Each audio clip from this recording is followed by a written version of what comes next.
Hi friends, welcome to my channel. Karthika Puranam 6వ అధ్యాయం. చేయవలసిన పారాయణం. దీపదాన విధి. మహాత్యములు. వితంతువు స్వర్గమున కేగుట. ఓ రాజశ్రేష్ఠుడా, ఏ మానవుడు కార్తీక మాసము నెల రోజులు పరమేశ్వరుణ్ణి శ్రీ మహావిష్ణువుని పంచామృత స్నానం చేయించి కస్తూరి కలిపిన మంచి గంధపు నీటితో భక్తిగా పూజించినచో అట్టివారికి అశ్వమేధ యాగము చేసినంత పుణ్యము కలుగును. అట్లనే ఏ మానవుడు కార్తీక మాసమంతయు దేవాలయం నందు దీపారాధన చేసినచో వారికి కైవల్యము ప్రాప్తించును. దీపదానం చేయుట ఎటులనగా పైడి పత్తి తానే స్వయంగా తీసి శుభ్రపరచి వత్తులు చేయవలెను. వరిపిండితో కానీ గోధుమ పిండితో కానీ ప్రమిద వలె చేసి వత్తులు వేసి ఆవు నెయ్యి వేసి దీపం వెలిగించి ఆ ప్రమిదను బ్రాహ్మణునికి దానమియ్యవలెను. శక్తి కొలది దక్షిణ కూడా ఇయ్యవలెను. ఈ ప్రకారముగా కార్తీక మాసమంతయు ప్రతిదినము చేసి ఆఖరి రోజున వెండితో ప్రమిదను చేయించి బంగారంతో వత్తిని చేయించి ఆవు నెయ్యి నిండుగా పోసి వెనుక చేసిన ప్రకారముగా గోధుమ పిండితో ప్రమిదను చేసి ఆవు నెయ్యి పోసి దీపం వెలిగించి ఈ నెల రోజులు దానం చేసిన బ్రాహ్మణునకే ఇది కూడా దానము చేసిన బ్రాహ్మణునకే ఇది కూడా దానమిచ్చిన ఎడల సకలైశ్వర్యములు కలుగుటయే కాక మోక్ష ప్రాప్తి కలుగును. దీపదానం చేసేటప్పుడు ఇలా పఠించవలెను. సర్వజ్ఞాన ప్రదం దివ్యం సర్వ సంపత్సుఖవహం దీపదానం ప్రదా స్వామి శాంతిరస్తు సదా మమ అని స్తోత్రం చేసి దీపదానం చేయవలెను.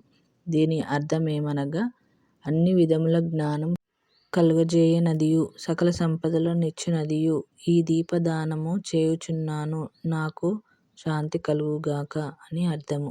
ఈ విధంగా దీపదానము చేసిన తరువాత బ్రాహ్మణ సమారాధన చేయవలెను. శక్తి లేని ఎడల 10 మంది బ్రాహ్మణులకు భోజనము పెట్టి దక్షిణ తాంబూలములు ఇవ్వవలెను. ఈ విధంగా పురుషులు గాని స్త్రీలు గాని ఏ ఒక్కరు చేసినా గాని సిరి సంపదలు విద్యాభివృద్ధి ఆయుర్వృద్ధి కలిగి సుఖింతురు. దీనిని గురించి ఒక ఇతిహాసం కలదు. దానిని వివరించెదను, ఆలకింపుమని ఇట్లు చెప్పసాగెను. లుబ్ధ వితంతువు స్వర్గమున కేగుట. పూర్వకాలమున ద్రావిడ దేశమునందొక గ్రామము ఒక స్త్రీ కలదు. ఆమెకు పెండ్లి అయిన కొద్ది కాలమునకే భర్త చనిపోయెను. సంతానము కాని ఆఖరికి బంధువులు కాని లేరు. అందుచేతే ఆమె ఇతరుల ఇళ్ళల్లో దాసి పని చేయును. అక్కడనే భుజించును.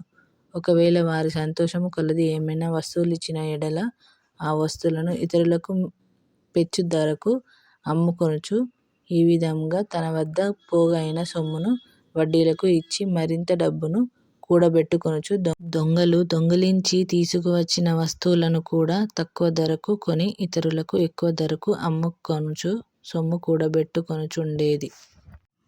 ఈ విధంగా కూడబెట్టిన ధనమును వడ్డీలకిస్తూ శ్రీమంతుల ఇళ్ళల్లో దాసి పనులు చేస్తూ తన మాటలతో వారిని మంచి చేసుకొని జీవించుచుండేది. ఎంత సంపాదించిననేమి ఆమె ఒక్క దినము కూడా ఉపవాసము గాని దేవుని మనసారా ధ్యానించుట గాని చేసి ఎరుగదు.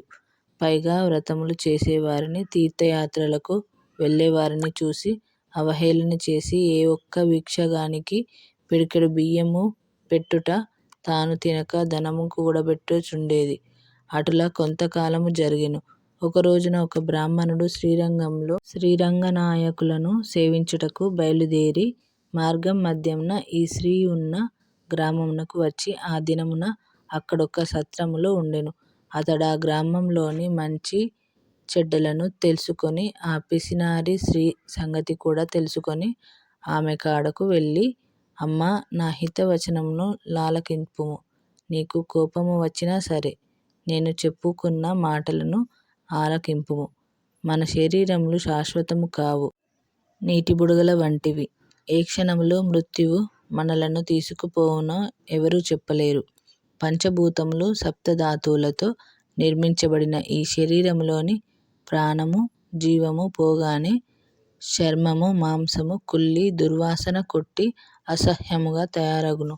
అటువంటి ఈ శరీరాన్ని నీవు నిత్యమును భ్రమించుచున్నావు. ఇది అజ్ఞానంతో కూడిన దురాలోచన. తల్లి, నీవు బాగా ఆలోచించుకొనుము. అగ్నిని చూసి మిడత దానిని తిందామని భ్రమించి దగ్గరకు వెళ్ళి భస్మమవుతున్నది. అటులనే ఈ మానవుడు కూడా ఈ తనువు శాశ్వతమని నమ్మి అంధకారంలో పడి నశిస్తున్నాడు. కావున నా మాటలాలకించి నీవు తినక ఇతరులకు పెట్టక అన్యాయముగా ఆర్జించిన ధనము ఎప్పుడైనా పేదలకు దానము ధర్మము చేసి పుణ్యమును సంపాదించుకొనుము. ప్రతిదినము శ్రీమన్నారాయణుని స్మరించి వ్రతాధికములు చేసి మోక్షము పొందుము. నీ పాప పరిహారార్థముగా వచ్చే కార్తీక మాసమంతయు ప్రాతకాలమున నదీ స్నానమాచరించి దాన ధర్మములు చేసి బ్రాహ్మణులకు భోజనము పెట్టినచో వచ్చే జన్మలో నీవు పుణ్యవతివై సకల సౌభాగ్యములు పొందగలవని ఉపదేశమిచ్చెను. ఆ వితంతురాలు బ్రాహ్మణుడు చెప్పిన మాటలకు తన్మయురాలై మనస్సు మార్చుకొని నాటి నుండి దాన ధర్మములు చేయుచు కార్తీక మాస వ్రతమాచరించుటచే జన్మరాహిత్యమై మోక్షము పొందెను. కావున కార్తీక మాస వ్రతములో అంత మహత్యమున్నది. ఇట్లు స్కాంద పురాణాంతర్గత వశిష్ఠ ప్రోక్త కార్తీక మహాత్మ్యమందలి 6వ అధ్యాయము 6వ రోజు పారాయణము.